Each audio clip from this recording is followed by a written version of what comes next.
안녕하세요. 고려대학교 DSBA 연구실 서승환입니다. 오늘은 DeepNLP 제3강 RNN과 랭귀지 모델링에 대해서 발표를 하도록 하겠습니다. 우선 랭귀지 모델링의 목표는 문장을 확률로 나타내는 것에 있는데요. 예를 들어서 기계번역 같은 분야에서는 그가 사과를 좋아한다, 이 문장이 사과가 그를 좋아한다 라는 문장보다 확률이 높음을 알 수가 있습니다. 그래서 또한 스피치 레코그니션, 그러니까 음성 인식 분야에서는 그가 사과를 좋아한다는 문장이 그가 사과를 한다는 문장보다 당연히 확률이 높겠고요. 스펠링을 고쳐주는 이러한 태스크에 있어서는 여기 실수들 많이 하시는 것처럼 미니츠를 미뉴에트라고 적는 것을 수정할 수 있는, 그러니까 다시 말해서 앞에 문장이 확률이 더 높다, 이러한 것처럼 문장을 보다 높은 확률로 표현할 수 있다, 표현하자라는 것이 목표가 되겠습니다. 그래서 아까 방금 말씀드린 것처럼 목표는 이렇게 문장을 확률로 표현하겠다는 것에 있고요. 그래서 어떤 식으로 확률로 표현할 것인가 라고 말을 하자면, 이렇게 단어 1, 2, 3, 4가 있을 때, 그러니까 나는 지금 비디오 영상을 찍고 있다 라고 했을 때 앞에 단어들을 통해서 찍고 있다 라는 동사를 어느 정도 확률적으로 계산을 할 수 있지 않을까 라는 것에 있겠죠. 그래서 여기 DeepNLP 강의자의 말에 의하면 더 그래머라는 표현이 더 적합한 것 같은데, 많은 사람들이 랭귀지 모델 또는 LM이라고 부른다. 그러니까 이게 표본 형식이다? 뭐 이렇게 생각을 하시면 될 것 같습니다. 그래서 문제를 어떤 식으로 풀 거냐면, 많이들 아시는 것처럼 체인룰을 통해서 풀 텐데, 체인룰을 혹시 모르시는 분이 계시면 쉬운 개념이 있기 때문에 인터넷에 찾아보시면 금방 이해를 하실 수 있으실 것 같고요. 그래서 결국 P라는 확률, 그러니까 문장 전체가 나올 확률은 첫 번째 단어가 나올 확률 곱하기 첫 번째 단어가 나왔을 때 두 번째 단어가 나올 확률, 이런 식으로 쭉 곱해져서 마지막 단어가 나올 확률이 이렇게 조건부 확률로 앞에 단어들이 나올 확률이 기분이 되고, 그 다음 마지막 단어가 나올 확률까지 이렇게 다 곱해져서 체인룰을 적용을 해서 나타낼 수가 있습니다. 그렇지만 이것의 문제점은 종종 앞에 나온 단어들을 통해서 그 다음 단어를 예측하는 게 불충분한 경우가 있겠죠. 그러니까 여기서 예시를 드는 문장은 There she built 라는 단어 4개가 있을 때 그 다음에 그녀가 어떤 것을 만들었는지 우리가 그냥 무작정 예측을 하기에는 상당히 힘듦을 보여주고 있습니다. 그래서 그 다음 예시로는 이 네 단어 앞에 Alice went to the beach라는 문장이 왔을 때 같은 네 단어를 보여준다 하더라도 그 다음에 우리가 예측해야 될 마지막 단어는 뭐 모래성과 같이 보다 예측이 용이해짐을 알 수가 있겠죠. 이 강의에서 크로스 엔트로피와 퍼플렉시티에 대해서 차이점을 간략하게 설명을 하는데, 여기 보시는 것처럼 설명이 충분치 않아서 콜롬비아 대학교 강의 자료를 참고를 했고요. 예를 들어서 6면짜리 저희가 흔히 생각하는 주사위가 있을 때 엔트로피 같은 경우에는 6분의 1의 확률을 가지므로 계산 값이 2와 같이 2.58이 나오게 되고, 퍼플렉시티는 2의 h승을 가지게 됩니다. 그래서 다시 이 경우의 수가 나오게 되고요. 이 사람들이 말을 하기로는 예를 들어 5만 단어가 있을 때 각각의 단어는 5만 분의 1의 확률이 된다 라고 말을 하고 있습니다. 그래서 지금까지 간략하게 LM에 대해서 알아봤고요. 지금부터는 카운트 베이스드 엔그램, 뉴럴 엔그램, 그리고 RNN에 대해서 간략하게 확인을 하겠습니다. 카운트 베이스드 엔그램 과 같은 경우에는 가장 간단하고 가장 먼저 나온 그런 모델인데요. 앞에서 말씀드렸던 것처럼 첫 번째 단어가 나올 확률 곱하기 첫 번째 단어가 나왔을 때 두 번째 단어가 나올 확률, 이와 같이 체인룰을 통해서 확률을 구해가는 과정이고, 이 가운데 예시에서 보실 수 있는 것처럼 앨리스 웬투라는 단어 리스트, 단어 배열이 있을 때 앨리스 웬투 더라까지의 단어 배열이 나올 확률을 구하는 거고, 각각의 확률은 카운트분의 카운트로 구하게 됩니다.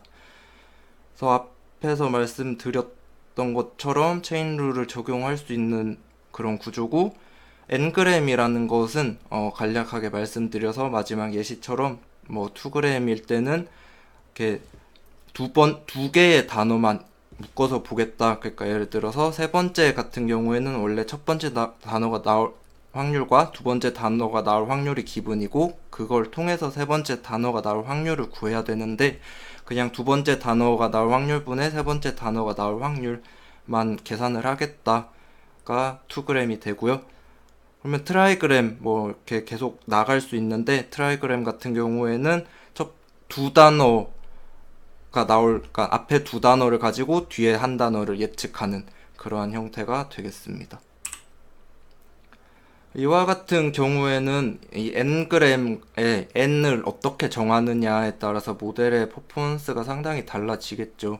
그래서 이것을 조금 스무딩 하기 위해서 람다라는 값을 통해서 인터폴레이티드 백오프라는 방법론을 사용하게 되고요. 그래서 여기서 보시면 유니그램과 바이그램 그리고 트라이그램을 사용을 하고 있습니다. 이와 같은 경우에는 람다를 3개를 둬서 이 세 람다 값의 합이 1이 되는 것이 수학적으로 확률을 가장 잘 표현한다 라고 하고 있고요. 만약에 4g, 5g 요렇게 쭉쭉 쓸 것 같으면 람다를 앞에 계속 붙여서 모든 람다의 합을 1로 만들어 주시면 되겠습니다. 그래서 이 람다는 어떻게 정하냐라고 이제 궁금증이 생기실 텐데, 저희가 흔히 머신러닝에서 알고 있는 것처럼 트레이닝 데이터와 테스팅 데이터 그리고 그 사이에 밸리데이션 데이터셋을 나누게 되는데, 여기서는 저희가 보통 알고 있는 그 밸리데이션 데이터셋을 헬드아웃 데이터셋이라고 표현을 하고 있고요. 트레이닝 데이터셋에서 학습이 된 것들을 가지고 헬드아웃 데이터셋을 통해서 그 probability가 가장 높아지는 람다들을 찾을 수 있다라고 강의자가 말을 하고 있습니다. 그 다음으로 보실 것은 이제 뉴럴 엔그램 LM인데요. 이 같은 경우에는 이제 앞서 카운트 베이스란 것 자체가, 카운트를 한다는 것 자체가 여러 가지 한계를 가질 수도 있고, 그리고 코릴레이션을 반영하지 못한다라는 그러한 문제점도 가지고 있고, 그리고 최근 이제 또 뉴럴넷이 뜨면서 같이 나오는 그런 개념이라고 보시면 될 것 같습니다. 그래서 가장 기본적인 뉴럴넷의 구조를 가지고 있죠. 어떤 H라는 히든 레이어를 가지고 있고, 그 히든 레이어에서 Y라는 아웃풋을 가지고 있고, 뭐 피드 포워드가 되고 뒤에도 나오겠지만 백프로파게이션도 되는 그러한 형태를 가지고 있습니다. 그래서 2g의 뉴럴M을 보게 되면 이와 같은 그림에서 보시는 것처럼 이와 같은 형태를 띠고 있고요. 마지막 단어 소프트맥스를 통해서 어떤 단어를 내뱉을지를 계산을 하게 됩니다. 그러니까 조금 더 세밀하게 예시를 들어보자면, 여기서 보시는 왼쪽 그림에서 보시는 것처럼 두 개의 단어가 들어가게 되고요. 여기서 이제 왜 1부터 시작하는 게 아니라 WN-1, WN-2부터 시작을 하느냐 하면, 이제 이게 유니그램의 경우에는 이렇게 앞에 문장 부호 2개부터 시작을 하게 됩니다. 그럼 앞에 첫 번째 단에서는 문장 부호부터 무조건 시작을 한다고 생각을 하시면 되고요. 이 문장 부호가 시작하는 문장 시작 부호 두 개를 통해서 트라이그램 같으면 문장 시작 부호 세 개를 통해서 첫 번째 단어가 뭔지, 첫 번째 단어에 대한 어떤 이 히든 레이어에서 나오는 모든 모든 보캡 사이즈에 대한 모든 쉽게 말해서 모든 단어에 대한 확률값들이 있을 텐데 그 각각의 확률값들 중에 가장 높은 확률값을 가지는 단어를 첫 번째 그러니까 문장에 처음 나오게 되는 단어라고 내뱉게 되고요. 그 첫 번째 단어를 통해서 이와 같이 두 번째 이제 네트워크의 인풋으로 들어가게 됩니다. 그러니까 지금 예시로는 두 개의 문장 시작 부호가 들어가게 되면 모든 단어 중에 대열이라는 단어가 소프트맥스를 통해서 가장 높게 확률값이 책정이 됐기 때문에 첫 번째 아웃풋으로 나오게 되는 거고요. 여기 보시면 W0는 그대로 문장 시작 부호가 들어오게 되고 그 다음 첫 번째 이 네트워크에서 아웃풋이었던 대열이 W1으로 인풋으로 들어오게 됩니다. 그러면 두 번째 네트워크에서는 문장 시작부호 하나와 그 다음 대열이라는 단어를 가지고 모든 단어 중에 그 다음으로 올 확률이 가장 높은 단어를 내뱉게 되고요. 여기 예시에서는 그거의 he라고 가리키고 있네요.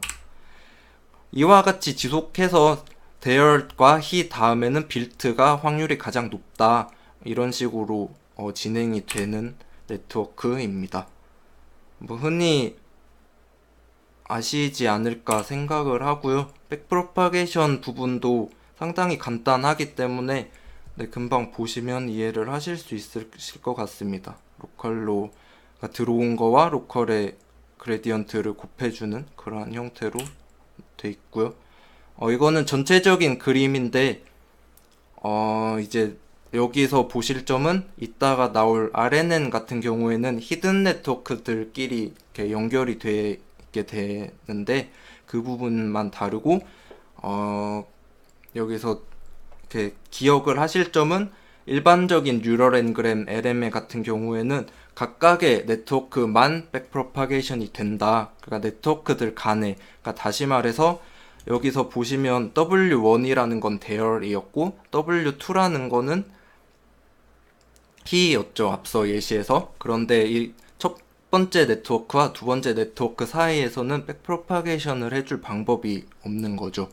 그러니까 분명 W1은 첫 번째 아웃풋에 나와서 두 번째 네트워크의 인풋으로 사용이 됐음에도 불구하고 이것이 같이 학습이 될 수는 없다. 라는 한계점을 가지게 됩니다. 그리고 물론 이것도 이제 뉴럴넷이기 때문에 W와 V 같이 이런 것들은 파라미터 쉐어를 해주는 것을 보실 수가 있고요. 그래서 나온 것이 RNN이라고 생각을 하시면 편하실 것 같아요. 그래서 이거와 같은 경우에는 이제 네트워크 구조는 똑같이 생겼는데 중간에 빨간색 화살표가 이렇게 본인한테 재기적으로 돌아가는 것을 보실 수가 있어요. 이거를 풀어서 설명을 드리면 이러한 형태로 확인을 하실 수가 있는데 아까와 다른 점은 우선 n그램이라는 개념 자체가 없죠. 인풋은 무조건 하나가 되고요. 이제 히든 스테이트들이 서로 연결이 되는 그러한 형태를 가지고 있습니다. 그래서 첫 번째 문장 기호가 첫 번째 네트워크의 인풋이 되고 이제 첫 번째 문장 기호가 들어왔을 때 대열이 나올 확률이 가장 높다라고 생각을 해서 계산을 해서 대열이 나오게 되고 대열을 두 번째 네트워크의 인풋으로 받게 됩니다. 그리고 히든 네트워크를 공유라고 생각을 하면 처음 들으시는 분들은 어느 정도 이해를 하실 수 있을 것 같고요. 어느 정도 개념이 있으신 분들 같은 경우에는 이제 앞서 있는 히든 네트워크와 현재 네트워크와 히든 네트워크를 적절히 잘 섞는, 그러니까 RNN과 LSTM, GRU 같은 경우에도 다 이 셀이 다른 그러한 경우임을 알고 계실 거라고 생각을 하겠습니다. 네. 뭐 이렇게 되고요. 여기 두 번째, 세 번째 네트워크에서 인풋과 히든 네트워크 사이에 지금 화살표가 빠져 있는데 화살표가 있다고 생각을 하시면 될 것 같아요. 네, 여기는 이렇게, 여기도 이렇게 올라가는 형태입니다. 그래서 아까 제가 말씀드렸던 것처럼 이제 기본적인 그냥 뉴럴넷 기반의 Ngram, LM 같은 경우에는 이 부분과 이 부분이 단절이 돼 있었죠. 네, 피드포워드 단에서부터 어차피 포워딩이 안 되기 때문에 백프로파게이션이 전혀 될 수 없는 구조를 가지고 있고, 그래서 네트워크들이 이렇게 따로 학습이 되는 그러한 한계점을 가지고 있었는데, 지금 RNN과 같은 경우에는 보시는 바와 같이 이렇게 백프로파게이션이 돼서 웨이트 업데이트를 할 수 있는 그러한 구조임을 확인을 하실 수가 있습니다. 네. 그래서 이게 기본적으로 생각하시는 BPTT라고 불리우는 그냥 RNN이라고 생각을 하시면 될 것 같고요. 여기를 끊어주는, 그러니까 너무 이게 문장이 첫 번째 단어부터 단어 길이가 길어져서 중간에 끊어주는 그러한 트렁케이티드라는 단어를 붙여서 TBPTT라고 불리는데, 이거에 대해서 설명을 잠깐 드리자면 K1과 K2라는 파라미터를 가지게 되고요. K1 같은 경우에는 쉽게 생각을 해서 피드포워딩 하는 숫자다. 그러니까 K1이 1이면 처음부터 끝까지 피드포워딩은 다 한다. 그러니까 순전파는 완전히 처음부터 끝까지 하게 되는 그런 네트워크를 가지게 되고요. K2 같은 경우에는 백프로파게이션을 내가 몇 번 하겠다가 된다고 생각하시면 편하실 것 같아요. 그래서 K2 같은 경우 여기서는 지금 여기 가운데 점선으로 잘려 있는 게 K2를 2로 두겠다. 그래서 K2가 하나, 둘, 뭐 요렇게 된다고 생각을 하시면 되고요. 그래서 앞서 보셨던 것과 다르게 여기 H2라는 것을 업데이트를 함에 있어서 그냥 BPTT 같은 경우에는 마지막 단에서부터 그 다음 H3, H2에서 온 것을 모두 받는 그러한 형태를 가지고 있지만, TBPTT 같은 경우에는 여기 가운데가 잘려 있기 때문에 이 뒷단에서 오는 백프로파게이션을 전혀 받지 못합니다. 그래서 식도 그냥 본인의 로컬 그레디언트만 계산을 하는, 다시 말해서 여기 H1을 업데이트를 하고 싶다 하더라도 H3와 H2, H4에서 오는 그런 웨이트들은 전혀 사용을 하지 못하는, 그렇지만 어느 정도 학습이 잘 되고 빠르고 메모리를 덜 먹기 때문에 흔히들 사용을 하는 방식이라고 생각을 하시면 되고요. 텐서플로우 같은 경우에서는 기본적으로 K1과 K2가 2라고 지정이 돼 있다고 어느 인터넷 글에서 봤는데, 제가 직접 구현은 해본 게 아니라서 디폴트가 몇인지 모르겠지만 K1과 K2는 이제 이런 개념이다라는 것을 가지고 구현을 해보실 때 직접 해보실 수 있으실 것 같고요. K1을 2로 둔다는 것은 개인적으로 생각을 했을 때 조금 웬만하면 1로 두는 게 맞지 않을까라는 생각은 하고 있습니다. 네, 여기까지 준비한 발표였고요. 들어주셔서 감사합니다.